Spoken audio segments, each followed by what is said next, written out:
Assalamualaikum warahmatullahi wabarakatuh. Bismillahirrahmanirrahim. Innal hamdalillah nahmaduhu wa nasta'inuhu wa nastaghfiruh wa na'udzu billahi min shururi anfusina wa min sayyiati a'malina. May yahdihillahu fala mudhillalah wa may yudlil fala hadiyalah. Asyhadu an la ilaha illallah wahdahu la syarikalah wa asyhadu anna Muhammadan 'abduhu wa rasuluh. Allahumma salli ala Muhammad wa ala ali Muhammad. Rabbi yassir wa la tu'assir, Rabbi tammim bil khair. Rabbi shrah li sadri wa yassir li amri wahlul 'uqdatam min lisani yafqahu qawli. Allahumma aftah alaina hikmataka wa anshur alaina min khazain rahmatika ya arhamar rahimin. Al-Malikul Quddus as-Salamul Mu'minul Muhaiminul Azizul Jabbarul Mutakabbir. Subhanallahi amma yusyrikun. Wallahul khaliqul bari'ul musawwirul lahul asma'ul husna. Yusabbihu lahu ma fis samawati wal ardi wa huwal azizul hakim. Wala haula wala quwwata illa billahil aliyyil azim. Wala manja minallah illa ilaihi amma ba'du. Sidang jemaahnya rahmati Allah Subhanahu wa taala. Mudah-mudahan kita semua tergolong dalam golongan hamba-hambanya yang benar-benar bersyukur. Alhamdulillah, bagi memberkati lagi majlis kita pada malam yang penuh barakah ni, mari kita sama-sama membacakan Ummul Kitab Al-Fatihah. A'udzu billahi minasy syaithanir rajim. Bismillahirrahmanirrahim. Alhamdulillahi rabbil alamin. Ar-Rahmanir Rahim. Maliki yaumiddin. Iyyaka na'budu wa iyyaka nasta'in. Ihdinas siratal mustaqim. Siratal ladzina an'amta 'alaihim ghairil maghdubi 'alaihim waladdallin. Amin. Amin, amin, amin ya rabbal alamin. Alhamdulillah, alhamdulillah, summa alhamdulillah kulli nikmah. Mudah-mudahan dengan bacaan suratul Fatihah tadi membuka seluruh pintu-pintu rahmatnya, pintu-pintu pertolongannya, pintu-pintu rezekinya, pembuka bagi seluruh kefahaman. Mudah-mudahan dengan istiqamah kita ni, dapat kita Allah berikan istiqamah ni, natijah daripada istiqamah kita hari-hari duk ikut kuliah ni, apa dia? Allah berikan kefahaman. Maka kata Nabi SAW, ma yuridillahu bihi khairan yufaqihuhu fiddin. Barang siapa yang Allah nakkan Allah, barang siapa yang Allah nak berikan dia kebaikan, yufaqihuhu fiddin. Yufaqihuhu fiddin, diberikan kefahaman di dalam beragama. Alhamdulillah, alhamdulillah, summa alhamdulillah. Terima kasih kepada semua yang dah bersiaran bersama saya pada malam ni. Alhamdulillah, waalaikumsalam warahmatullahi. Kepada semua yang bagi salam, ahlan wa sahlan wa marhaban bikum, kepada yang baru mengikuti, yang baru menyertai kajian hakikat kehidupan. Alhamdulillah, alhamdulillah, insya-Allah. Baik, pada malam yang penuh barakah ni kita akan sambung pengajian kita. Kita akan sambung pengajian kita insya-Allah dalam bagaimana kita nak mentafsirkan kehidupan kita ini bersandarkan kepada kebenaran. Yang mana bila kata kepada kebenaran, itu bersandarkan kepada bagaimana tariq nubuwah, perjalanan Nabi SAW yang bersandarkan pada akhlakul karimah, akhlak yang mulia. Itulah sifat wajib bagi Nabi SAW. Siddiq, amanah, fatanah, tabligh. Alhamdulillah, kita dah pun bincangkan pada fasa yang kedua perbincangan kehidupan ini. Ada 4 fasa dia. Sekarang kita dah masuk pada perbincangan yang kedua, iaitu amanah. Perbincangan tariq yang kedua, tafsir kehidupan. Kita mentafsirkan kehidupan ni ada 4 kaedah, ada 4 bahagian dia. Kita dah masuk pada perbincangan yang kedua, dan semalam kita dah sentuh dah bagaimana yang dikatakan tentang amanah. Kemarin pun kita dah sentuh dah bagaimana yang kita takrifkan, bagaimana nak kita kaitkan bahawa apabila kita sudah faham tentang kebenaran, barulah kita boleh amanah dalam menguruskan kehidupan. Sidang jemaah mata Allah Subhanahu wa taala, bantu doa sebarkan. Like and share. Like and share. Nah, like and share, sebarkan seluas-luasnya kebenaran, jadilah ejen kepada kebenaran. jadi ejen kebenaran sedang jemaah mata Allah SWT. Mudah-mudahan kita pun dapat manfaatnya, kita juga dapat manfaatnya. Apabila dengan asbab kita sebarkan tu, ta'awanu 'alal birri wat taqwa wa la ta'awanu 'alal ismi wal 'udwan. Ya? Bertolong-tolonglah kita dengan perkara takwa. Baik, bila kata tentang perkara takwa ni sedang jemaah mata Allah SWT, inilah dia. Kita nak menyebarkan, kita nak berpesan-pesan kepada kebenaran. Baik, alhamdulillah. Baik, pada malam yang penuh barakah ni, kita akan fokus, kita akan sentuh tentang bab bagaimana semalam kita dah sentuh. Kita buat murajaah sikit. Semalam kita bincang tentang apa? Baik, semalam kita cerita tentang bagaimana apabila Allah SWT itu menjadikan manusia itu bersertanya, bersamanya dengan dipanggil tanggungjawab. Tanggungjawab yakni suruhan. Yang mana tertakluk pada setiap perkaranya itu ada yang dipanggil sunnatullah, kehendak-kehendak Allah. Nah, jadi sedang jemaah mata Allah Subhanahu Wa Taala. Alhamdulillah yang dah share, alhamdulillah, bagus. Tahniah, alhamdulillah. Baik. Kita nak ubah bagaimana kehidupan kita hari ini bila kita dah tengok dengan kebenaran. Kehidupan kita lihat dengan kebenaran. Ini kebenaran itu dengan Allah. Wa qulil haqqu mir rabbikum.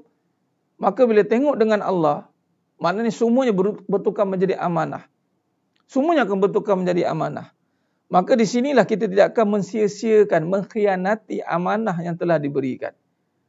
Sebagai contoh, kalau kita lihat perbahasan semalam, perbahasan semalam kita dah sentuh tentang bagaimana kalau kita lihat, kata kita buat murajaah sikit. Bila kata semuanya dari Allah, maka daripada Allah, kita cerita dari dalaman, dari Allah, maka Allah Subhanahu Wa Taala memberikan kepada kita pelbagai perkara yang ada dalam kehidupan kita hari ini. Dalam konteks kehidupan, kalau kita lihat, dalam konteks kehidupan, Allah berikan suami, isteri, harta, zuriat. Ini semalam kita bincang, amanah. Bila kita melihat dengan Allah, kita melihat dengan Allah. Nampak di situ? Kita melihat dengan Allah di sini. Kita melihat dengan Allah. Bila masuk melihat dengan Allah, di sinilah tanya bismillah. Bismillah. Dengan nama Allah, maka kita melihat. Dengan nama Allah, kita melihat suami. Dengan nama Allah, kita melihat isteri. Dengan nama Allah, kita melihat harta. Dengan nama Allah, kita melihat apa saja yang telah diberikan, dikurniakan oleh Allah SWT. Maka sedang jemaah mata Allah SWT, bila dengan nama Allah, bila kita lihat dengan nama Allah, maka di situlah kita akan selarikan kehendak Allah dalam kita menterjemahkan kehidupan. Itu dipanggil amanah. Amanah kita. Maka bila melihat suami dengan Allah,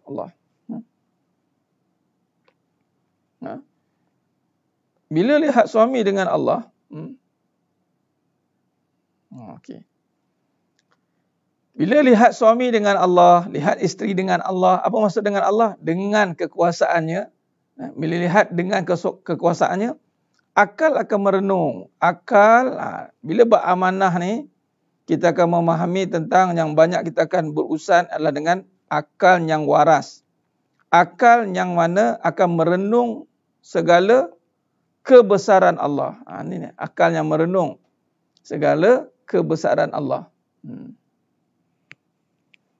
Baik. Jadi sedang jemaah mata Allah SWT. Baik, sebagai contoh, bila kita melihat, semalam kita sentuh bagaimana Allah menjadikan suami. Bila melihat suami dengan Allah, maka kita akan nampak amanah. Maka apabila seorang isteri melihat suami dengan Allah, melihat suami dengan Allah, yakni melihat dengan kuasa Allah, maka akal yang waras bagi seorang isteri, dia tidak akan mempersoal. Dia tidak akan mempersoal. Saya dalam kenyataan saya tulis dekat Facebook tu, saya tulis apa? Jika jiwa mengenal. Apabila jiwa yang mengenal, dia tidak akan lagi mempersoal.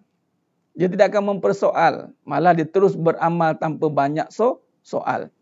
Contoh, bila Allah datangkan suami, in any condition, apapun keadaan suami ini yang akan Allah jadikan suami ini, tetapi apabila seorang isteri waras akal dia, melihat dengan Allah, bahawa Allah berikan suami ini sebagai amanah untuk isteri melaksanakan tugas.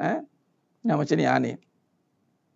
Melaksanakan tugas, maka si isteri akan fokus kepada tuntutan yang Allah taklifkan kepada dia. Ini sedikit ketaatan. Allahumma salli ala Muhammad wa ala ali Muhammad. Maka di sinilah datangnya ketaatan. Ketaatan kepada Allah dalam melaksanakan suruhan, dalam melaksanakan tanggungjawab. Ketaatan kepada Allah dalam melaksanakan tanggungjawab. Okay, baik. Jadi sebab itu kalau kita lihat, semua ini akan mampu dilaksanakan insya-Allah bila kita faham dulu keadaan diri kita. Bila kita faham keadaan diri kita, baru kita akan nampak bagaimana yang dikatakan, bagaimana kita nak membina hubungan hablum minallah wa hablum minan nas. Baik. Cuba kalau kita lihat, sebagai contoh, apabila diri ini struktur jiwa yang mengenal tak akan mempersoal, malah terus beramal tanpa banyak soal. Tanpa banyak soal. Sebab apabila jiwa, ni manusia, nampak? Bila siddiq, saya susun balik, mari kita buat murajaah, ulang kaji. Dia kata siddiq. Ini apa? Siddiq ini, yakni kita bahas dengan mata hati. Jadi melihat dengan iman. Dan kita akan fokuskan kepada apa ni? Yakni diri ni. Kita akan lihat wa fi anfusikum afala tubsirun. Baik, pada diri ini akan adanya satu struktur yang dinamakan ataupun satu susun atur. Sunnatullahnya manusia ni, diri ni. Pertama, diri yang bernama diri jasad. Ni perhati baik-baik. Malam ni saya nak fokus pada struktur ni. Jasad, badan, zohir. Zohir lah. Jasadi, rohani. Ni. Ini diri yang batin. Nampak? Ni belum kita berusaha dengan siapa-siapa lagi ni. Kita tak ada berkait dengan siapa-siapa. Baik. Ketika diri kita ini sedang jemah mata Allah SWT, Allah jadikan. Bila diri ini, bila kita lihat dengan iman, Allahumma salli ala Muhammad wa ala ali Muhammad. Okay, bila lihat dengan iman, melihat pada diri, maka kita melihat tentang kejadian. Yang mana kalau rujuk pada surah Ar-Rum, ayat 20, mana Allah kata apa? Allah jadikan wa min ayatihi. Wa min ayatihi. Di antara tanda-tanda kekuasaanku, yang mana Allah menjadikan dari dirimu. Allah jadikan diri kita. Boleh rujuk juga dalam surah Al-Baqarah ayat 21. Ya ayyuhan nasu ubudu rabbakumul ladzi khalaqakum. Allah jadikan diri kita. Bila kata kita dah renung bahawa dengan mata hati bahawa Allah jadikan diri kita, dan Allah kata dalam surah As-Sajdah ayat 9. Summa sawwahu wa nafakha fihi min ruhih. Maka ketika Allah jadikan jasad, ni dalil ni, maka Allah jadikan summa sawwa, kemudian Allah tiupkan roh. Allah tiupkan roh. Baik. Maka di sini sedang jemaah mata Allah Subhanahu wa taala. Maka perbahasannya di sini, di mana letaknya amanah itu? Amanah ini ditaklifkan pada ni rohani ini. Di sini akan duduknya amanah. Di sini pada roh inilah yang ditanggungjawabkan, dipertanggungjawabkan. Wa nafsin wa ma sawaha, surah Asy-Syam ayat 7 hingga 9. Demi jiwa yang dipanggil jiwa. Maknanya sedang jemaah mata Allah SWT, cuba kita perhatikan baik-baik. Bila kata Allah jadikan diri kita ini manusia, yang mana tidak hanya pada jasad semata-mata,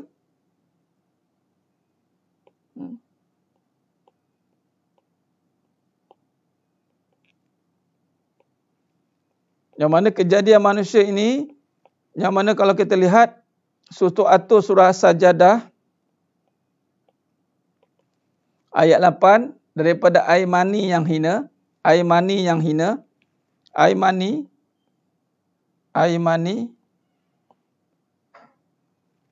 hina. Kalau rujuk daripada surah Ar-Rum tadi, yang mana jasad ini min turab daripada tanah, itulah kejadian Nabi Adam alaihissalam. Itu kejadian Nabi Adam alaihissalam. Ini kalau kita kait dengan surah Ar-Rum ayat 20. Okey, tidak cukup dengan itu, maka Allah tiupkan.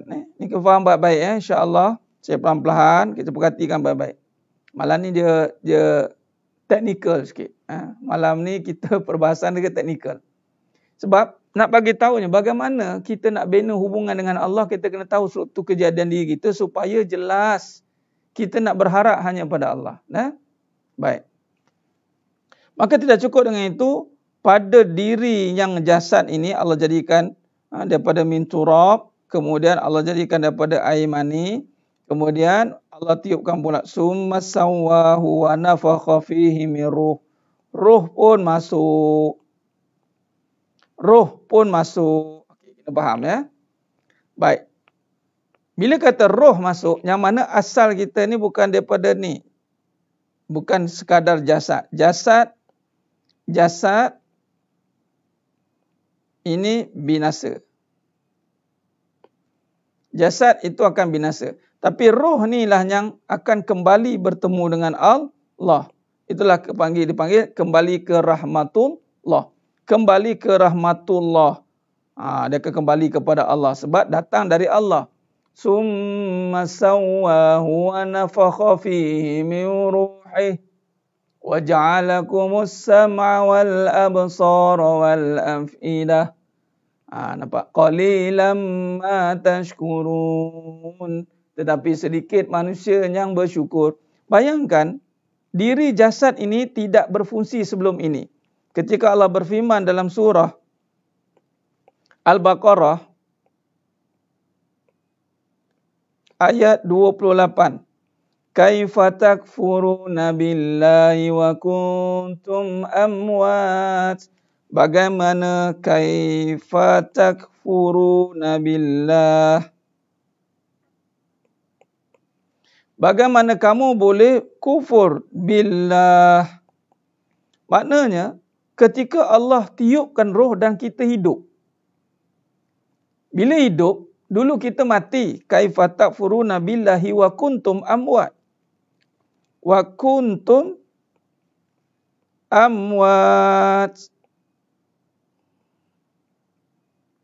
Yang mana kita semua ni mati. Mana balik kepada mayit.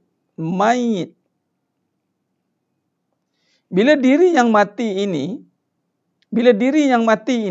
Allahumma salli ala Muhammad wa ala ali Muhammad.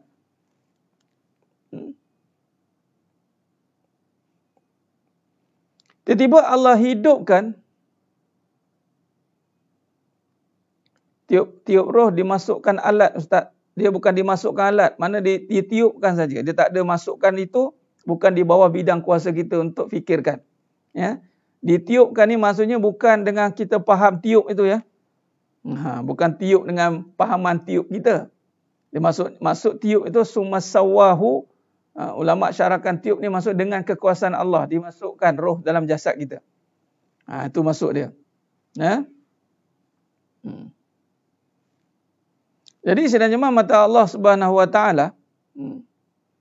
Maka apabila ditiupkan roh ni, maka hiduplah jasad kita ni.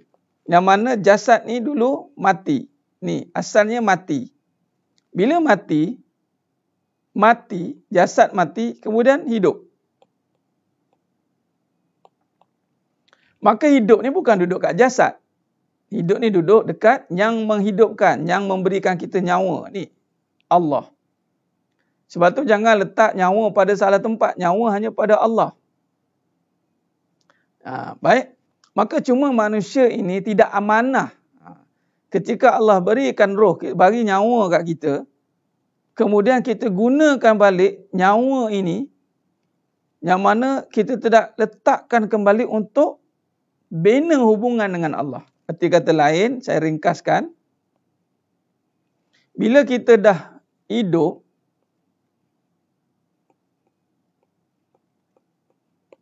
bila dah hidup,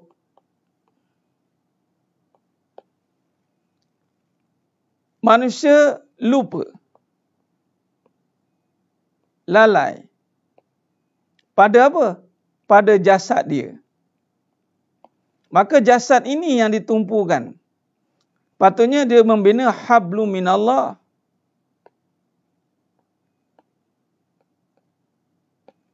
Sebab yang menghidupkan itu Allah. Hidup ini duduk pada nyawa. Bukan hidup duduk pada jasad. Jasad ini mati. Tapi ketika jasad ini sudah hidup, maka kita lupa. Kita lupa untuk menggerakkan jasad ini untuk taat dengan Allah. Ini yang jadi masalahnya ni. Kita ingkar dengan suruhan. Kita ingkar. Maka jasad ni digunakan untuk taat dengan suruhan. Sebab itu dipertanggungjawabkan pada jasad itu. Dipertanggungjawabkan mana suruhan, ketaatan ini pada jiwa. Taat ni kerja hati. Taat ni hati. Maka hati mengenal. Hati itu mengenal hati itu akan asal usul dia, sepatutnya dia menundukkanlah jasad ini. Tetapi Allah kata, qalilan ma tashkurun. Qalilan ma tashkurun.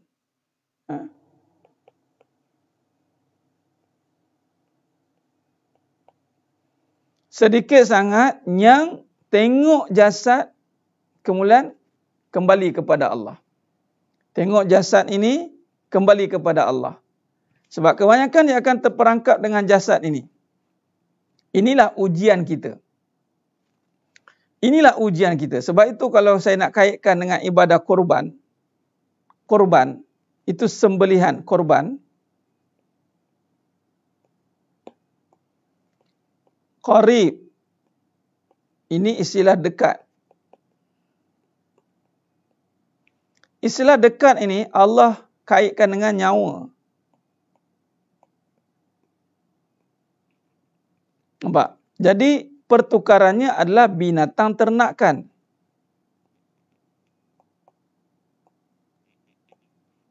Yang mana asalnya itu kisah Nabi Ismail alaihissalam kan? Tengok, Allah tunjukkan hak nyawa ni adalah hak Allah.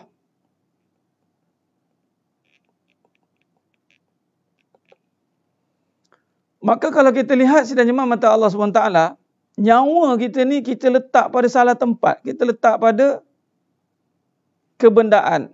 Nyawa pada kebendaan. Jadi kita akan menuruti kehendak kebendaan. Ataupun nafsu. Ini nafsu. Kehendak nafsu. Contoh, bila dah hidup, kita akan menuruti kehendak jasad. Kehendak jasad, nafsu ni. Kalau jasad ini, kita akan buat jasad ni sesuka hati. Sesuka hati ni, buat sesukanya. Buat suka-suka. Nak tutup ke, nak pakai aurat ke, tak tutup ke, nak taat ke, tidak ke. Dia buat suka-suka dia. Dia ingat jasad ni dia punya. Dia ingat muka tu dia punya. Kerana apa? Kerana dia tertipu dengan nafsu yang ada pada dirinya. Sebab ini ujian. Orang letak nyawa kat mana?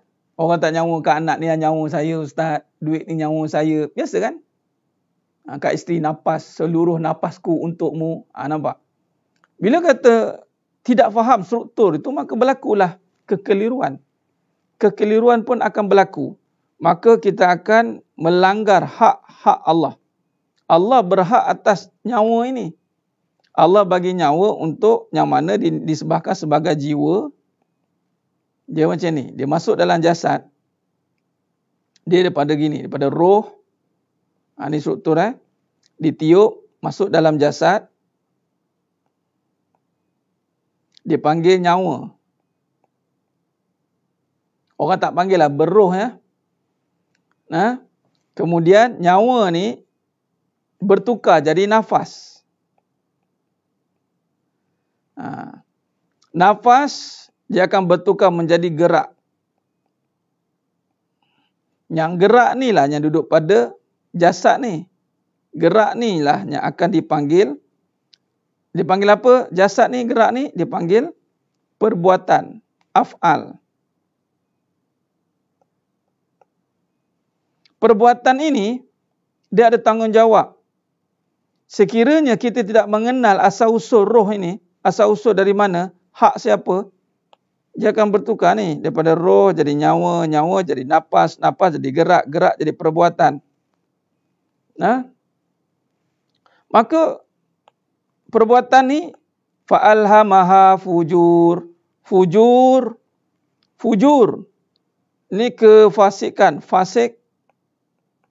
Fujurha wa taqwaha, taqwa. Maksud tu dia. Maka di sini sedang jemaah mata Allah Subhanahu Wa Taala,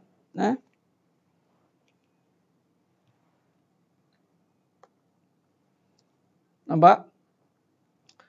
Apabila tidak mengenal hubungan dengan Allah, dia sibuk hubungkan diri dengan benda, maka di sinilah terputus. Di sini dia akan terputus. Dia kat nafas ni, dia dah masuk. Bila masuk kat nyawa ni, bila bak nafas ni, dia dah pergi pada jiwa.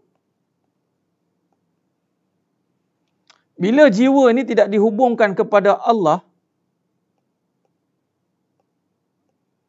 maka dia terhenti dekat hanya jasad. Dia akan pergi pada jasad, nafas ni dia akan pergi pada nafsu.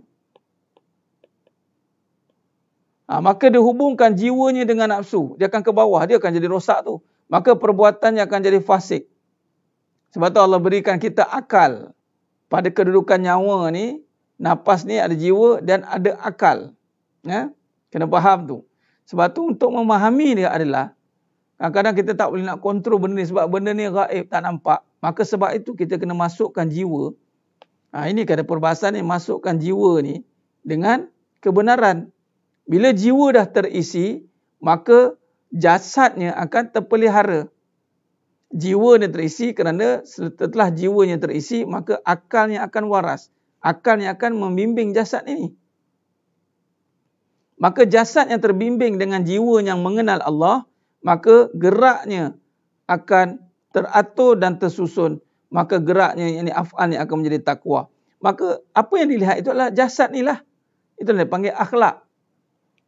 Perbuatan-perbuatan itu akan nampak zahirnya dengan kebaikan. Sebab tu Nabi kata, ala inna fi jasadi mudghah. Fa iza salahat salahat jasada kullu. Fa idza fasadat fasada jasada kullu. Ala wahya qalbi. Nampak? Maka sidang jemaah mata Allah Subhanahu Wa Taala, di sini strukturnya. Sebab tu kena faham, tanggungjawab ini, amanah ni, hablu minallah ni perlu dibina. Supaya Allah SWT membantu kita untuk mentadbir kembali alam diri kita yang begitu kompleks ini. Diri kita begitu kompleks sebenarnya. Sebab tu kadang-kadang orang keliru. Apa maksud fasik? Fasik maksudnya rosak. Rosak.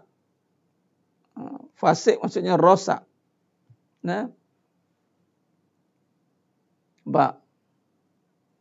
Benar. Maka sidang jemaah mata Allah SWT, di sinilah akan datangnya akal. Dia kalau ikut susunan dia sebenarnya, susunan dia kena bermula dengan jiwa.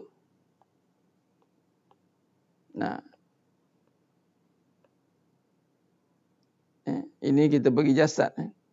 Jiwa akan membentuk akal. Akal akan mengawal nafsu. Nafsu akan mengawal gerak.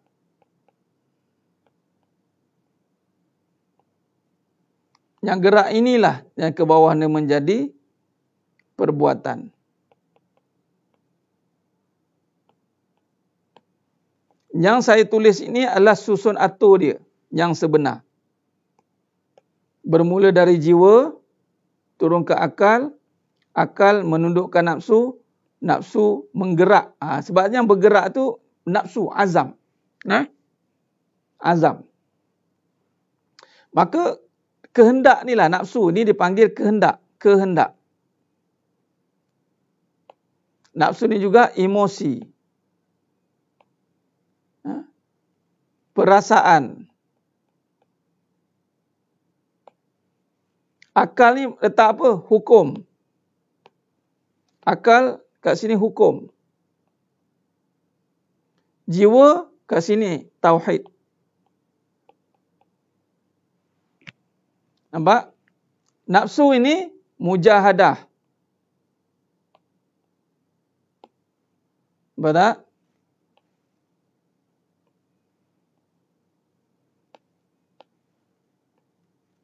Cerita tentang nafsu apa? Mujahadah.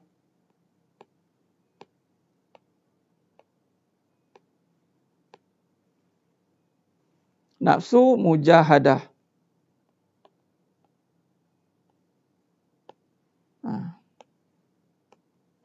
Kalau gerak ni apa? Syariat. Syariat yang mana? Syariat yang Allah ridha.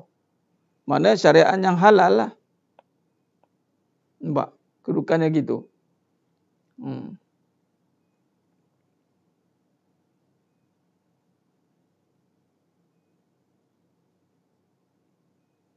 Sebab itu kena ada ilmu, Puan Fazila.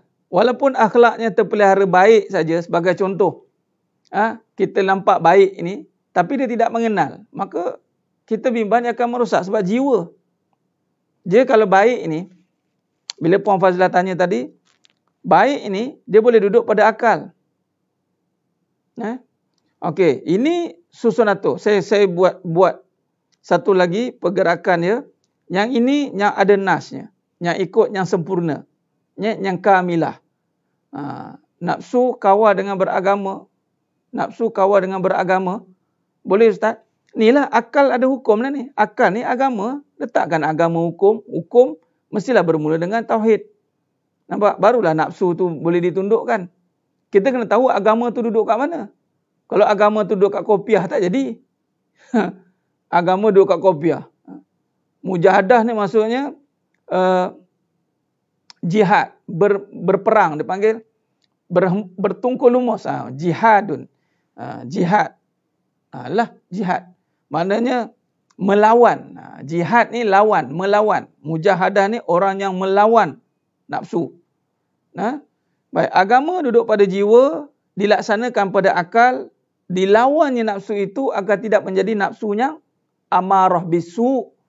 Nafsu ni, bila sebut nafsu ni, dia ada 7 tingkatan nafsu. Bermula amarah bisu, kemudian lawamah, mulhamah, mulhamah. Kemudian naiklah mutmainnah. Kemudian radiyah, mardiyah, kamilah. Hanya yang kenal baru boleh buat amalan. Kalau tak kenal, hanya tiru-tiru saja. Benar. Orang yang tidak kenal, dia hanya ikut-ikut saja. Tidak diiktiraf nanti. Nampak? Baik, sebagai contoh, seperti mana Puan Fazila tanya tadi, macam mana Ustaz kalau orang itu tidak kenal? Dia begini. Orang yang tidak kenal, dia akan jadi begini. Dia akan bermula dengan akal. Ni. Dia akan mula dia akal. Bila akal dia mulakan, maka nafsu tidak akan mampu dikuasai. Dia bermula dengan akal, makna susun aturnya adalah dia akan jadi nafsu nombor 1.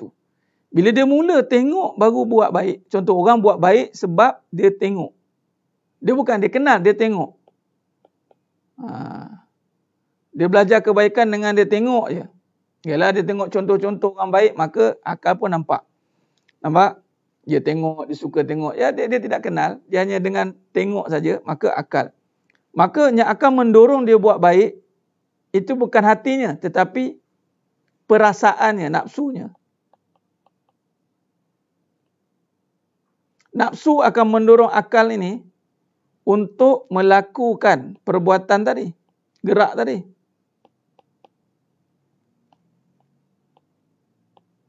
Maka gerak ini, mana jiwa-jiwa? Jiwa dia tak masuk. Dia tak ada masuk perbahasan tentang jiwa. Sebab itu jangan terkejut. Ada orang dia boleh buat baik. Dia boleh buat baik sebab nafsu ni perasaan. Jadi dia perasaan sedih ada. Dia tak kenal kebaikan dari mana. Dia hanya didorong oleh perasaan. Perasaan ini didorong oleh keadaan. Dia tengok, maka dia nak buat baik, nak tolong orang sebab kesian. Maka dia buat baik.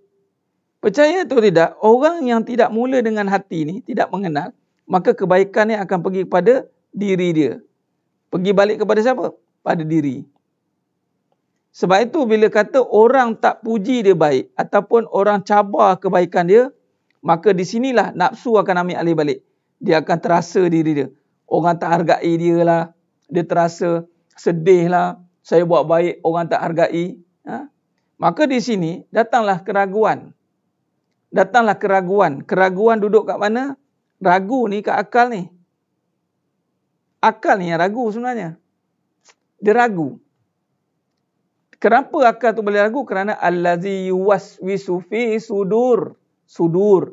Kerana akalnya telah dikuasai oleh nafsu. Nafsunya telah menekan jiwanya, hatinya. Sebab tu ada orang dia buat baik, lepas tu dia sakit hati.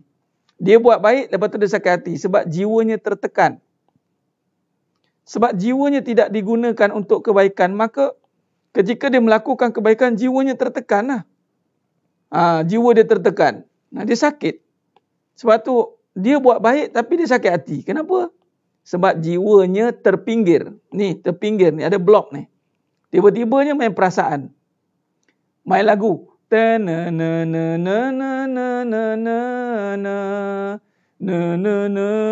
Sedih. Bila sedih menjadi dorongan dia, akal akan berfikir tentang perbuatan itu. Oh, sedih kita nak buat. Akal dia terpengaruh. Itu dia panggil program akal, minda. Mindanya bukan dipengaruhi oleh hati dia, tapi dipengaruhi oleh perasaan. Minda ni boleh dipengaruhi. Sebab tu jangan terkejut. Cepat bertukar fikiran. Tadi bukan, okey dah tukar dah. Ya, fikiran ni senang berubah-ubah. Fikiran ni senang berubah-ubah. Jadi maknanya bila dia fikiran dia berubah sebab dikuasai oleh keadaan tadi, nafsunya, lalu dia pun berbuat kerana ikut keadaan. Bila ikut keadaan, ketika keadaan itu menyelbahi dia, dia seronoklah. Tapi ketika dia buat baik, orang tak hargai dia, maka hati dia sakit. Itulah dalam hatinya ada syak, ada ragu. Fi qulubihim marad. Dalam hati ada penyakit. Dalam hati ada penyakit. Baik. Kalau kita gagal dalam melawan nafsu, walaupun telah berusaha sungguh-sungguh, macam mana Ustaz, adakah kita dikira tewas dengan nafsu? Ya. Kalau kita gagal lawan nafsu, makanya kita tewas dengan nafsu, maksudnya kita akan jadi hamba nafsu lah. Kalah dengan nafsu. Sebab tu tak boleh kalah dengan nafsu. Sebab itulah kalau kita lihat bagaimana kita tidak boleh harapkan akal dengan perasaan kita nak lawan nafsu. Ada harap akal nak lawan nafsu? Mana boleh? Akal takkan boleh lawan nafsu. Sebab itu kena jiwa yang menundukkan nafsu. Dia kena pergi kat sini. Sebab apa kita kalah lawan nafsu? Sebab kita letakkan akalnya nak menundukkan dia. Akalnya nak menundukkan dia. Kita konon-konon bijak, cerdik sangat kononnya nak mengalahkan nafsu. Contoh ada satu cerita tu. Seorang anak murid dengan tok guru. Syekh ni dia nak uji anak murid dia. Anak murid dia dah habis mengaji. Anak murid ni kata apa? Ditanya oleh syekh ni. Wahai anak muridku, kamu telah habis belajar. Suasana mempengaruhi jiwa. Ya, suasana apabila diletakkan tadi keadaan, perasaan tadi Tuan Fairuz. Dia sebenarnya bukan jiwa tu, perasaan. Perasaan. Sebab jiwa ni, kalau suasana boleh mempengaruhi, tetapi sepatutnya jiwa yang mengawal suasana itu. Contoh, suasana takut, berperang. Jiwa yang kuat, dia tidak akan terkesan dengan ancaman musuh. Jiwa yang kuat, yang yakin dengan Allah, dia akan menguasai suasana itu. Suasana ketakutan yang diancam oleh kebendaan. Jiwa yang kuat, tak jauh lah, sinilah. Orang yang jiwa kuat, orang yang ada amalan kuat, bagi pada contoh orang yang kuat ruqyah, ustaz-ustaz, amalan-amalan, jiwanya kuat, dia kita mungkin takut lagi dengan hantu, mungkin dia tak, dia cari hantu, mana kata. Tempat seram ni, suasana dia seram, tapi jiwanya ada Allah, tak ada. Jiwanya ada, dah mantap, dia akan menguasai suasana tu. Tapi jiwanya tidak kuat, itu yang Tuan Fairuz kata tadi. Jiwanya dikuasai oleh perasaan. Nampak? Jiwa yang dikuasai oleh perasaan. Sebab apa tadi? Jiwa, sebab patutnya dia nombor satu. Nampak? Patutnya jiwa kena dulu. Tapi kita naikkan perasaan. Kita naikkan. Dia perasaan ni, dia kaitkan dengan keadaan. Ni tuan, sebelum ni kita dah bincang keadaan. Yang dipanggil suasana tadi. Keadaan ini yang cepat terkesan tu adalah perasaan. Yang cepat terpengaruh dengan keadaan itu adalah perasaan dan fikiran. Jiwa tidak. Sebab tu, kalaulah keadaan itu mempengaruhi jiwa, maka kalau disuruh buat benda yang haram, kalau saya terpengaruh ni, bukan jiwa yang terpengaruh. Perasaan tu yang terpengaruh, nafsu. Nafsu tu yang kuat mengikuti keadaan itu. Tak boleh tahan, dia buat. Jiwa rasa bersalah dah. Jiwa dah rasa bersalah ni. Jiwa tak suka dengan keadaan tu. Tetapi kerana kuatnya perasaan dia, nafsu dia, yang didorong oleh keadaan tadi, lemahnya akal dia. Sebab bila kita akal nafsu nombor satu, akal ni dikuasai oleh nafsu, jiwa jadi lemah. Jiwa jadi lemah. Nampak? Jadi sedang jemaah mata Allah SWT. Maka sedang jemaah mata Allah SWT. Sebab itu susun atur, bila kalah dengan nafsu tadi, maka habis semua. Di mana letaknya jiwa? Lemah semangat sebab dia letakkan perasaan nombor satu, Puan Ainul. Lemah semangat sebab dia letak nafsu nombor satu, perasaan dia nombor satu. Lemah semangat ni sebab dia tidak kedepankan jiwa dia. Dia tiada keyakinan yang kuat. Dia tidak ada keyakinan yang kuat. Sebab tu kena contoh, orang kata lemah perasaan, tak ada kaitan dengan iman, Ustaz. Okey, baik. Kalau tak ada kaitan dengan iman, ni jiwa ni beriman kan? Kalaulah perasaan itu kat sini, lemah semangat tu dekat nafsu ni. Lemah semangat ni bila nafsu nombor satu. Saya kena tulis kiri kanan, abang nampak. Okey. Ini sesuatu yang benar. Jiwa, kemudian akal, kemudian nafsu. Atau perasaan. Atau emosi. Kemudian apa jadi? Gerak. Ini perbuatan. Dia perbuatan ni sama. Semua dia akan jadi perbuatan juga kat bawah nanti. Gerak ni dia akan sama. Kat mana berbeza? Nampak kat sini Yang ini nafsu. Kemudian akal. Nafsu, akal. Akal, nafsu, kat mana jiwa? Jiwa kat bawah. Sebenarnya jiwa ke bawah. Sebab tu akal hilang kewarasan setelah dikawal oleh nafsu. Akal pula kawasan jiwa. Tu dia akan jadi tertekan, tekanan. Ni panggil tekanan ni. Lepas tu dia kena nombor satu. Gerak kat sini. Gerak tetap sama. Maka dia akan hasilkan perbuatan. Di sini akan hasilkan perbuatan. Nampak? Kalau belum tentu faham, sebab kita letak pada diri kita, sebab minta pada Allah. Minta pada Allah lah, bukan kita yang nak faham, Allah bagi faham. Allah dah bagi perkataan yang mudah-mudah untuk kita hayati. Baik. Sekarang ni, baik, di mana duduk keadaan semangat tadi? Semangat kat sini, kat nafsu. Ni semangat. Ni semangat. Ni semangat duduk kat nafsu, perasaan.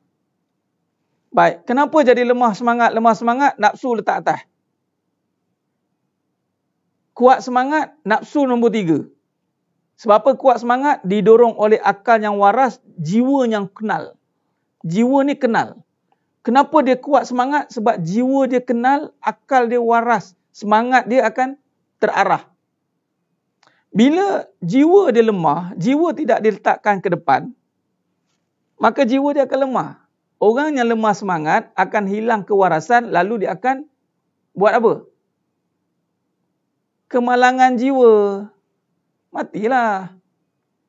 Matilah. Baik. Nafsu, perbuatan ini, nak bagi tahu. Baik. Keadaan, atau Tuan kata tadi, suasana, kebendaan, ini akan jadi lumrah kehidupan. Ini akan jadi lumrah kehidupan. Keadaan, suasana ni dia akan jadi lumrah kehidupan. Sebab tu saya cakap, bila masuk bab amanah, ada satu bab nanti dia akan jadi teknikal. Sebab tu kita bercakap, bukan cakap main-main. Sidang Imam mata Allah SWT. Falsafah barat, jiwa kental. Yelah, tapi mereka tak faham pun jiwa kental. Sebut saja jiwa, tapi sebenarnya dia pergi pada nafsu. Dia tidak. Jiwa yang kenal. Dia tidak bagi jiwa kental, jiwa kenal. Kental-kental tak ada. Jiwa yang kenal. Baik. Keadaan, kebendaan ini akan jadi lumrah kehidupan.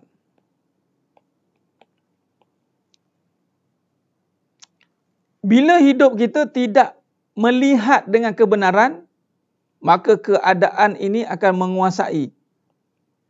Kebendaan akan menguasai. Sebab tu kita mula dengan Iqra. Bacalah, bacalah, bacalah dengan nama Allah. Tujuannya adalah, contoh, perhati baik-baik. Allahumma salli ala Muhammad wa ala ali Muhammad. Boleh? Boleh? Baca kopi, baca kopi. Baca kopi, baca kopi, minum. Saya rasa subjek ni dah mudah dah ni. Okey semua. Baik, suasana keadaan susah. Susah, senang. Susah senang ni apa? Susah senang apa? Keadaan. Kebendaan, harta. Baik. Okey. Jiwa yang kenal. Jiwa yang kenal. Bukan jiwa yang kental. Jiwa yang kenal. InsyaAllah. Ya, maaf ya, jiwa itu hati. Hati itu jiwa. Takrif saja. Kalimah. Boleh insyaAllah. Allahumma faqihu hafidin wa alim nabi takwil. InsyaAllah. Allah bagi faham. Allah bagi faham. Alhamdulillah. Sila buat. Boleh Tuan Haji. Silakan. Okey. Okey, Mak. Saya nak susun ni. Boleh? Okey. Baik. InsyaAllah. Baik. Maka di sini, cuba lihat. Lumrah, balik pada perbuatan ni, maka kita akan berhadapan susah dan senang. Kita akan berhadapan dengan harta, kebendaan. Baik, kalau tidak kita mulakan dengan, sebab tu saya mulakan dengan sidik. Sidik ni maknanya melihat. Dua-dua ini, susah, senang, harta, ini adalah kita takrifkan sebagai makhluk kejadian. Okay. Ini kejadian kan? Kejadian. Baik, bila kejadian, makhluk,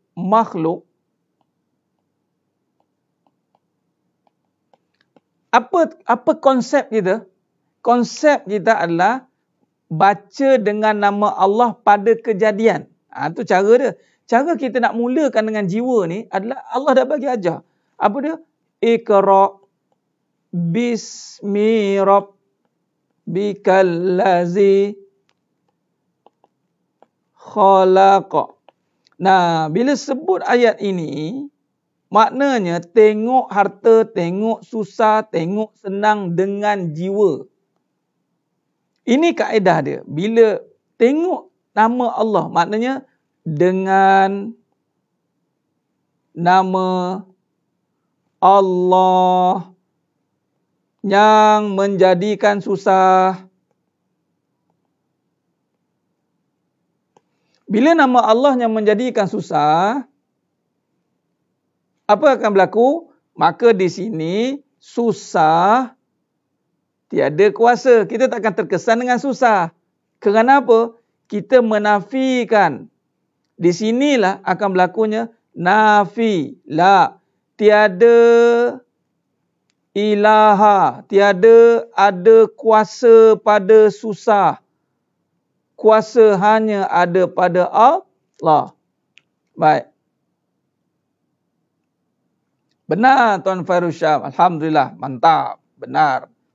Jadi suasana ni hanya akan dipengaruhi apabila tidak dimulakan dengan Iqra' ni. Tidak dimulakan dengan nama Allah. Bila kita mula dengan jiwa. Nah, ni nampak. Bila kata La ilaha illallah. La ilaha illallah.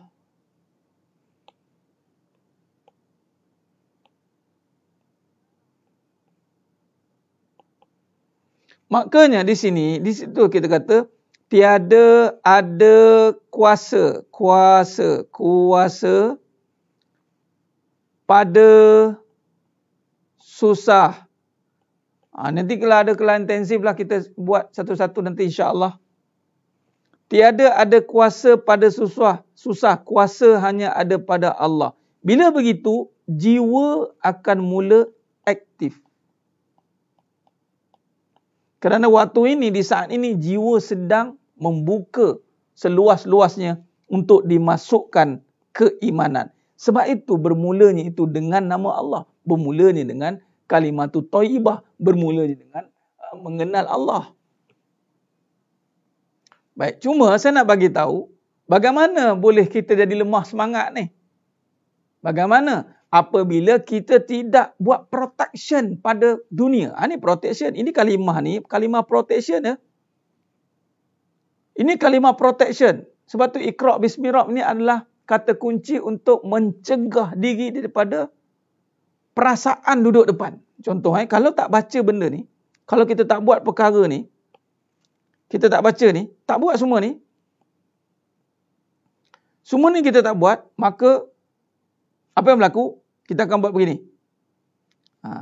Keadaan kebendaan tadi, lumrah, susah, senang ni, harta ni, dia terus bermain dengan perasaan. Ini saya bagi contoh sebaliknya. Nampak?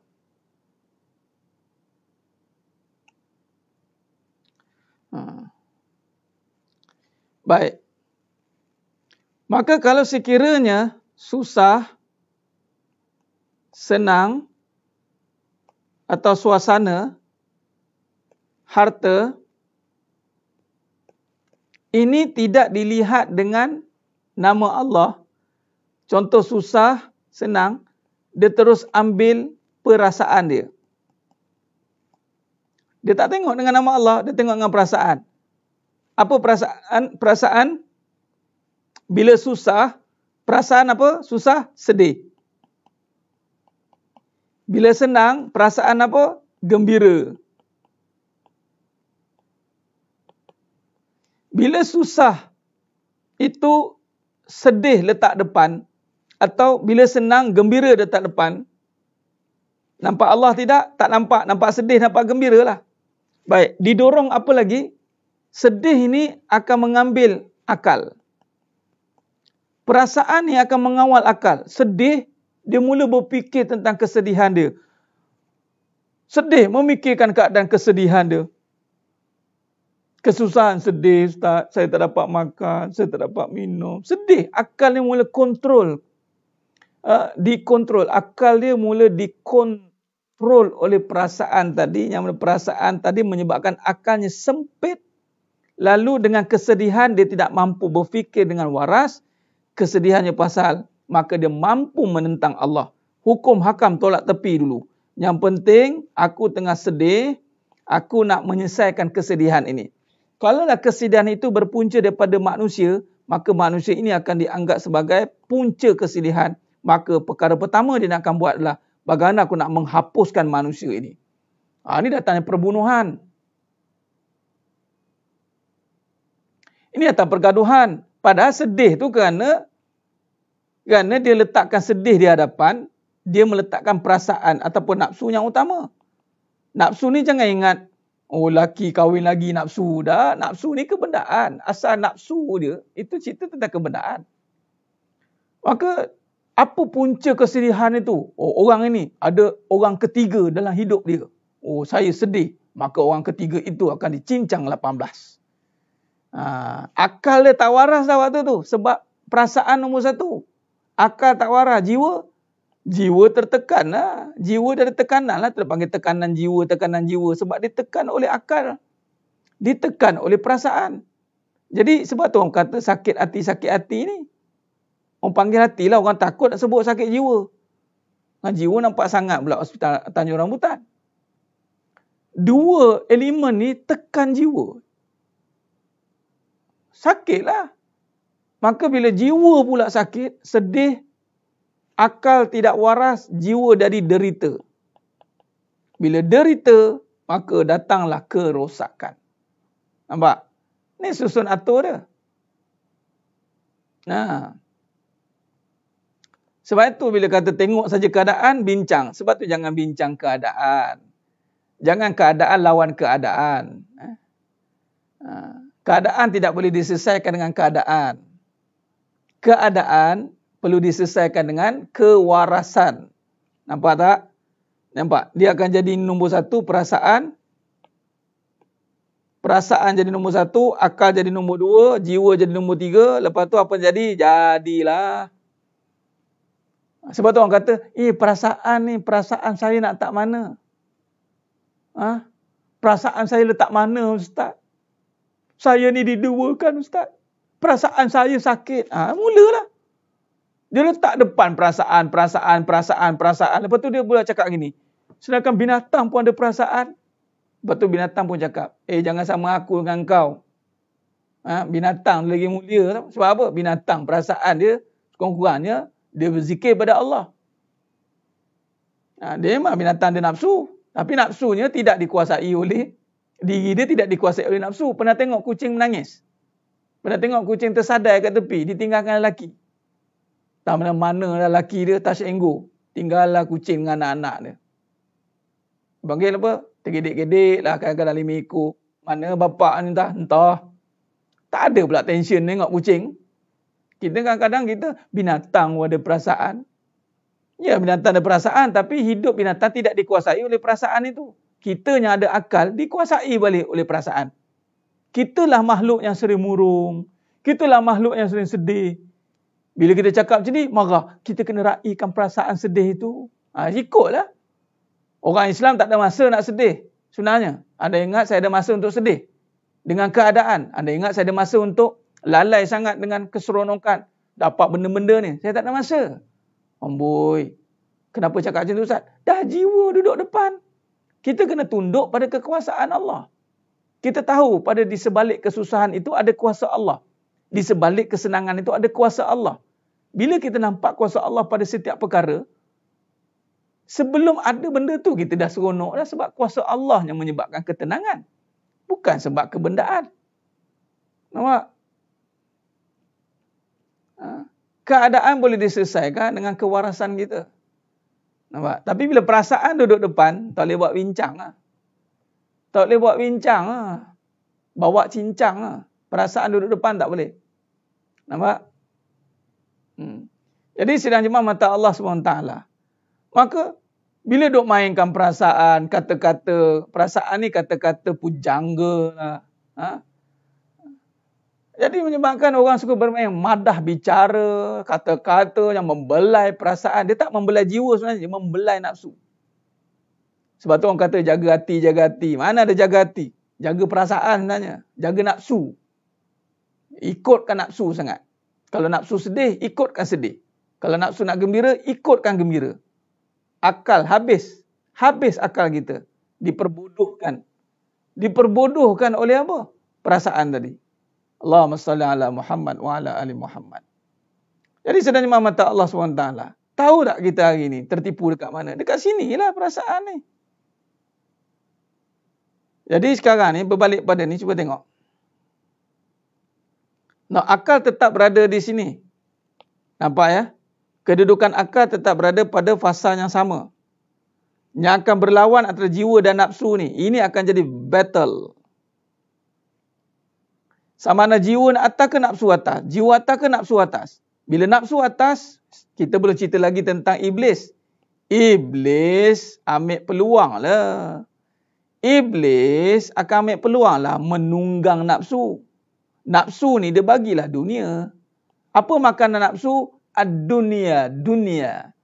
Makanan nafsu dunia lah. Apa dia? Puji-pujian, harta, jiwa, lara, semua itulah. Kebendaan. Nampak?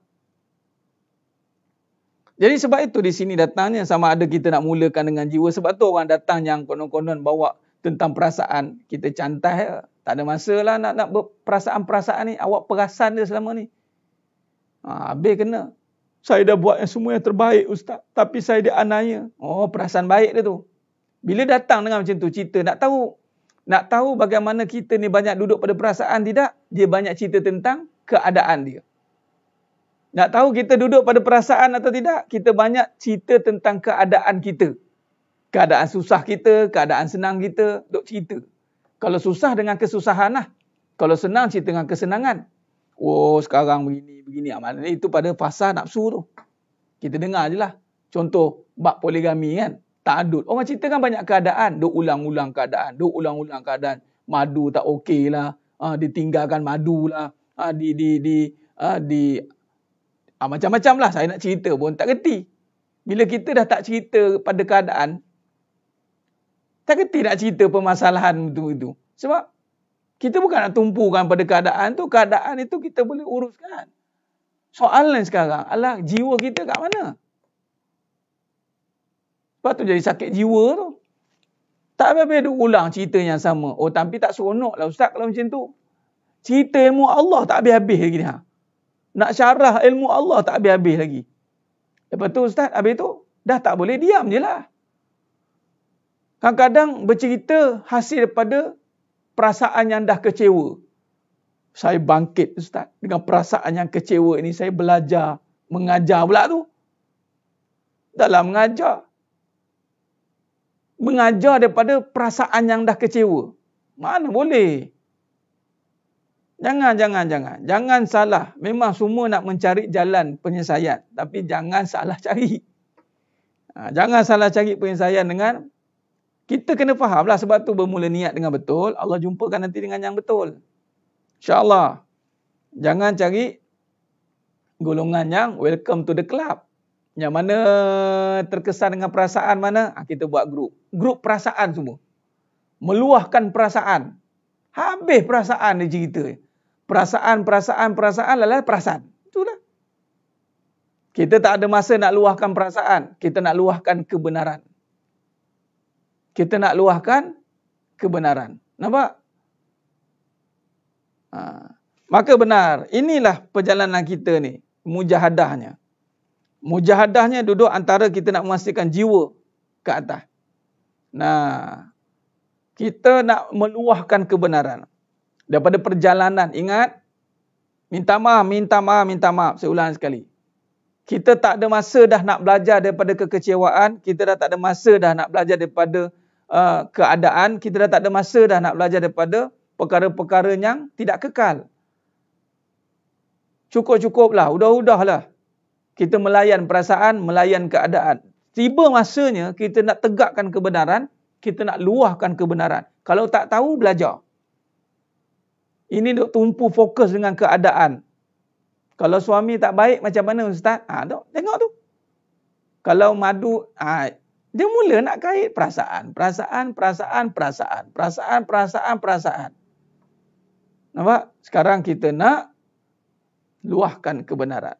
Cerita bab kebenaran inilah dia jiwa. Bila jiwa, kita letak nombor satu. Kita mula dengan kebenaran, maka kita bawa akal yang waras. Ini suatu akal. Sekarang ni kita cerita ke akal ni. Bila kita sudah sedar, jiwa ni sedar. Dengan kesedaran, maka terbukalah jiwanya. Nampak? Sebab tu kita kena banyak bagi kesedaran. Bukan mainkan perasaan. Datang jumpa saya, tak ada masa nak mainkan perasaan. Oh iya ke puan? Oh, sianya. Kenapa? Kena tinggal dengan suami. Suami, oh iya, sianya. Saya kesian. Iya ke suami tu? Ya Allah, kenapa suami tu buat macam tu? Ya Allah, kesiannya. Tak tahulah. Dengan saya tak begitu. Suami tak buat perangai? Ya. Innalillah. Sian kat suami tu. Suami tu akan tanya. Dah puan, tak ada masa lah layan perasaan. Sekarang ni puan nak apa? Puan nak tenggelam dengan perasaan? Puan nak dihabiskan dengan perasaan? Atau nak bangkit dengan kebenaran? Pilih. Buat pilihan lah. Malah pilihan yang Allah suruh itulah pilih kebenaran. Pilih kebenaran. Tadi nak jumpa semangat dia. Jumpa-jumpa diam terus. Sebab apa? Ini bukan kelas nak meluahkan perasaan. Tak ada. Kebenarannya apa perlu saya buat Ustaz? Saya nak kenal diri saya balik Ustaz. Banyak perkara yang saya terlepas pandang Ustaz. Terutama ni susu jalur ni nampak ni. Susu atur ni nampak. Nak cerita susu atur ni pun tak tahu. Nampak? Kita kena faham. Baik belajar tahu tentang diri kita. Tentang hubungan dengan Allah. Allahumma salli ala Muhammad wa ala ali Muhammad. Sebab tu jangan tertipu. Jangan tertipu. Wa mal hayatad dunya illa mata'ul ghurur. Sesungguhnya dunia ini hanya menipu. Nampak tak? Dunia duduk sentiasa front line. Dunia ni akan sentiasa ada di depan, front line. Tak ada simpati. Nah, Puan Nurlela nak simpati macam mana? Nah, kita lebih simpati apabila dia ditipu oleh keadaan itu. Orang datang jumpa, kemudian dengan menangis, dengan ni, kita lebih simpati dia tertipu dengan keadaan itu. Daripada kita simpati dengan tangisan dia yang menangis kerana dimainkan oleh perasaan. Kita lagi simpati. Ya Allah, siannya, kenapalah masih benda. Kita lagi simpati dengan keadaan dia yang terpengaruh dengan perasaan. Allahumma salli ala Muhammad.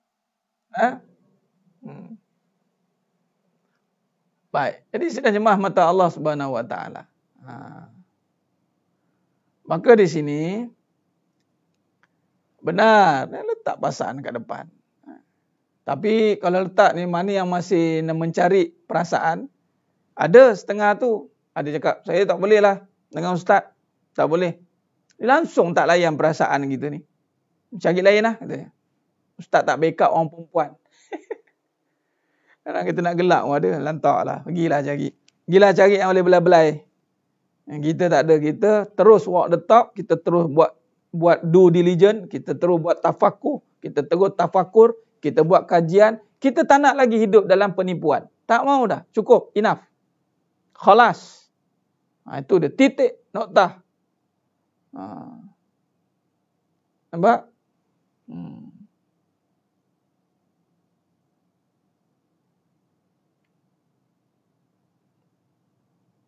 Allahumma salli ala Muhammad wa ala ali Muhammad.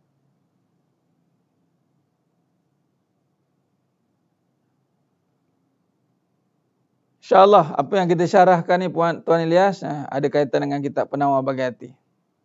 Yang mana kita syarahkan kita hakikat kehidupan insyaAllah. Merangkuminya insyaAllah. Baik.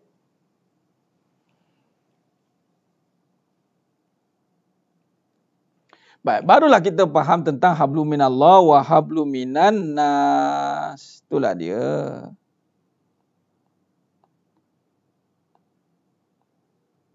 Nampak?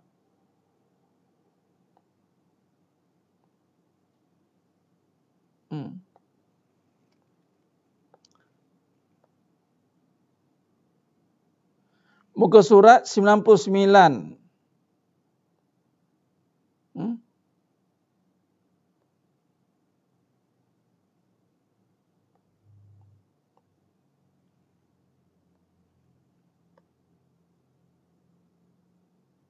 Ah, 102, muka surat 102. Nah, dalam kitab muka surat 102. Perasaan ni dia kemudian, dia nombor 3 sebenarnya. Nak belai-belai setelah kita faham. Bukan kata kita tidak belai perasaan tu. Perasaan nombor 3. Perasaan akan melakukan tugasnya setelah jiwa dan akal itu sempurna. Macam mana tak nak hidup penipuan oleh nafsu, jangan ikut nafsu. Ya, punga lawang. Itu je. Jangan ikut perasaan. Jangan ikutkan keadaan. Jangan ikutkan kebenaran. Itu cara dia. Bunga lawang. 2 kali tu bunga lawang. Muka surat 102. Saya nak tunjuk. Dan surah Yunus ayat 58. Kata Allah. Katakanlah wahai Muhammad. Kedatangan Al-Quran itu adalah semata-mata dengan limpah kurnia Allah dan kasih sayangnya. Maka dengan isi kandungan Al-Quran itu hendaknya mereka bersuka cita. Bukan dengan selainnya. Kerana ia lebih baik daripada apa yang mereka himpunkan dari segala benda yang perkara yang tidak kekal. Ni Allah kata. Bila kata dengan Al-Quran, kita duk kaji malam ni dengan Quran. Dengan Quran, maka kita kena bersuka cita. Kita ada Allah, kalamullah, bukan selainnya. Bukan berduka cita. Maka di sini, bukan selainnya dan lebih baik daripada semua benda yang tidak kekal. Allahumma salli ala Muhammad wa ala Muhammad. Ya Puan Nordiana, kita ke depan boleh inbox saya buat masa sekarang. Saya tengah tunggu untuk latest punya edition. Dan nanti saya akan keluarkan sekali, saya akan bagi sekali ya, insya-Allah.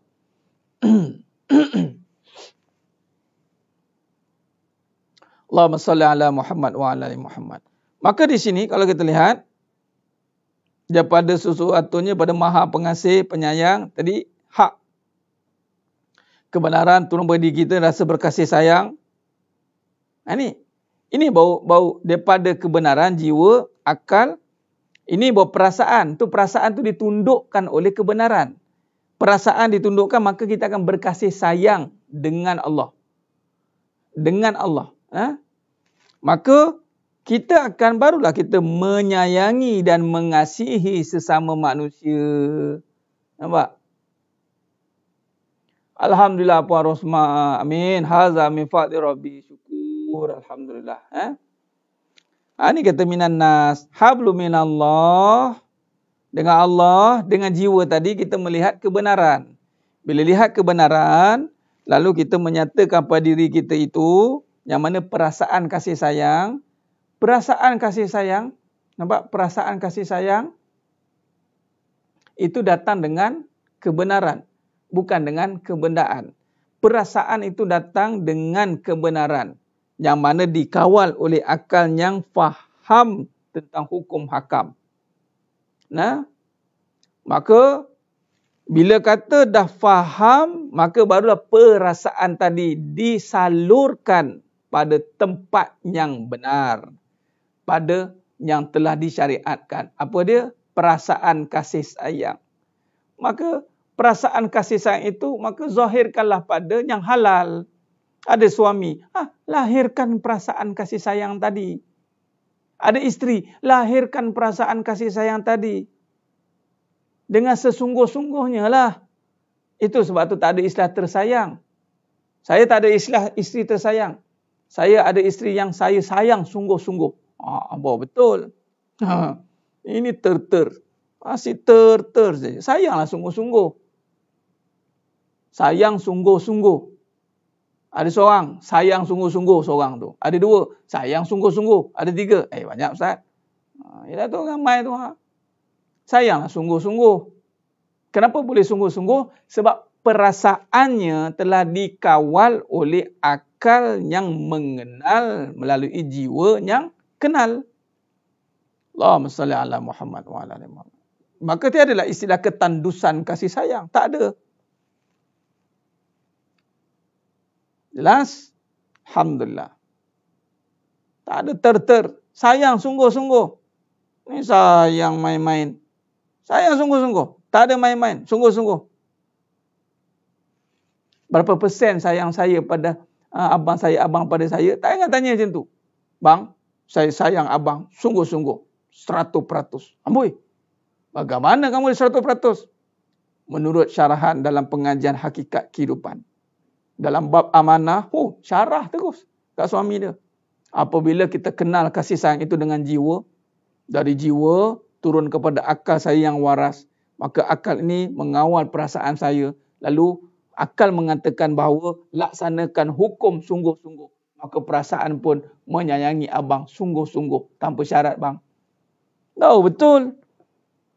Ini ikutkan keadaan. Habis-habis ikut keadaan. Nyanyalah. beruntunglah yang memiliki suami atau isteri. Tak apa. Orang beruntung orang beriman, bukan orang yang memiliki suami atau isteri.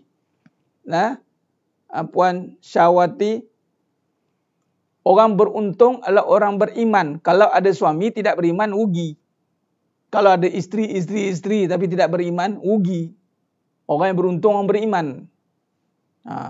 Orang beriman. Dia yakin sungguh bahawa Allah lah yang menyayangi dia, lalu dia menyayangi. Kenapa awak ni mah? Kata. Jah. Apa yang jah? Kenapa awak sayang abang sungguh-sungguh? Bang, Allah sayang saya sungguh-sungguh, bang. Ruah kasih sayang Allah pada saya, bang. Takkanlah saya nak sayang abang 20%. Saya sayang abang 100%, bang. Luar biasa. Wah, betul. Tuan Fat tak ada calon, insya-Allah. Amin. Benda Allah calonkan Tuan Fat nanti kita, ya. Amin. Allah marzuk alaika. Allah kurniakan atas kamu zaujatan salihah. Isteri yang salihah. Amin. InsyaAllah. Jangan bimbang. Ada. Tak lari gunung dikejar. Yang penting kasih sayang itu sudah ready untuk diluahkan. Luahkan dulu kasih sayang pada ketaatan. Sayang dulu pada amalan. Sayang dulu pada segala amalan. Ini nak sayang. Nanti suami cakap dah makan ubat belum? Dah bang, ubat vaksin Tauhid 99. Puan Fazilah cakap, saya dah makan ubat dah bang. Puan Fazilah buat gitu, pegang tangan abang kita tu, abang, mulai hari ni bang, abang jangan ragu dengan kasih sayang saya bang. 100% bang. Pegang, pandang mata abang, pandang mata saya bang, pandang. 100% bang. Tu doalah ke Allah, ya Allah, bagilah kekuatan untuk aku menyayangi suamiku. Ini kita nak sayang dengan diri kita. Mampu ke? Tak mampu. Sayang bukan milik kita. Jangan perasaan. Ustaz, ada tak istilah sayang sungguh-sungguh tapi kepercayaan kurang sikit begitu? Maknanya bukan sayang sungguh-sungguh lah. Dia sebut saja. Sayang sungguh-sungguh ni dari hati. Bermakna dia tidak sempurna lah keyakinan dia. Dia mungkin sebut saja. Dia ikut-ikutlah sebut. Sebenarnya bila kata dah sayang sungguh-sungguh, sudah pasti kepercayaannya utuh. Dia sayang sungguh-sungguh ni kerana setelah yakin dia tentang kewujudan kasih sayang yang ada tanpa ada tempat, yang ada tanpa ada permulaan, yang ada tanpa ada pengakhiran. Itu kan akidah. Maka bagaimana sayang sungguh-sungguh tapi tidak percaya? Macam mana tu? Maka dia tidak ada istilah sayang sungguh-sungguh kalau masih ada keraguan. Jarang cakap sayang pada suami. Lepas ni cakap, Puan Nur Azlina, jangan malu-malu. Itu nama perasaan yang telah dikawal oleh kebenaran. Cakap. Kalau tak nak cakap pun buktikan. Boleh. Dua-dua boleh. InsyaAllah.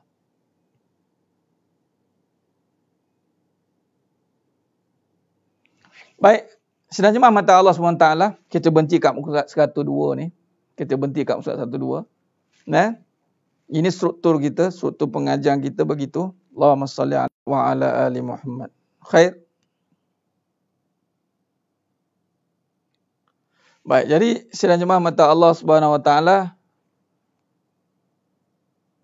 jangan sayang sungguh-sungguh bila ada buat hal sikit, itu yang sangka buat sakit hati.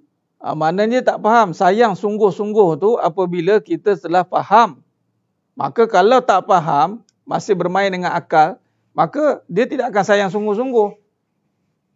Orang yang boleh sungguh-sungguh ni adalah orang yang mengenal je. Orang yang bercakap bolehlah cakap. Sebab tu sayang ni bukan dengan percakapan. Tak ada. Dia kena perbuatan. Sungguh-sungguh ni bukan dengan percakapan. Sungguh-sungguh ni dengan perbuatan. Action. Sudah panggil akhlak. Nanti kita akan sambung pengajian ini bagaimana terjemahan pada akhlak yang dikatakan sungguh-sungguh tadi ya. InsyaAllah. Jadi sedang imam mata Allah SWT, terima kasih banyak atas keperhatian, tumpuan yang diberikan dalam perbincangan ini. Benar Ustaz Ahmad, perasaan duduk depan, duduk perasan je lah. Perasan lah tak habis-habis. Baik. Dari mana saya boleh dapatkan buku kitab ni? Daripada saya, Puan Salimah. Cuma sekarang ni saya tengah tunggu yang final edition, insya-Allah. Baik, terima kasih banyak. Terima kasih banyak. Alhamdulillah kepada semua sidang jemaah yang dimuliakan pada malam yang penuh barakah ni. InsyaAllah mudah-mudahan Allah berkati kita semua. Allah bantu kita untuk terus istiqamah. Terima kasih yang terus istiqamah, yang mana baru bersiaran bersama dengan kita. Alhamdulillah, ahlan wa sahlan, teruskan jangan berhenti pengajian ini sampailah kita benar-benar Allah kurniakan kefahaman, lalu kita amalkan, lalu kita sampaikan, insya-Allah. Mudah-mudahan Allah berkati kita semua, Allah bimbing kita semua dalam ketaatan. Mudah-mudahan yang menonton dalam ini semua pada malam ini Allah pilih masukkan ke dalam syurganya tanpa hisap. Alhamdulillah, mohon maaf. Mohon maaf yang baru, alhamdulillah, terima kasih yang baru. Alhamdulillah, Puan Ida Puan Ida Nurshima baru, alhamdulillah. Sebar-sebarkan asbab sebar-sebar tu amal juga yang baru, tahniah. Alhamdulillah, cukup setakat itu saja. Mohon maaf atas terkasar kata, tu kurang bicara, kurang dalam penyampaian. Hanya Allah Taala sajalah yang mampu menyempurnakan perbahasan kita pada malam yang penuh barakah ni. Alhamdulillah. Kita tangguh majlis kita pada malam yang penuh barakah ni. Aqulu qawli hadza wa astaghfirullahal azim wa lakum wa billahi taufiq wal hidayah.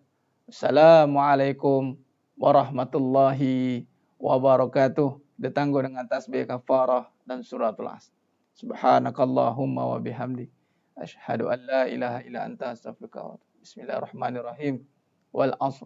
Innal insana lafi khusr illa alladhina amanu wa 'amilus shalihat wa tawasaw bil haqq wa tawasaw bis sabr. Wallahu a'lam bissawab. Takbir. Allahu akbar.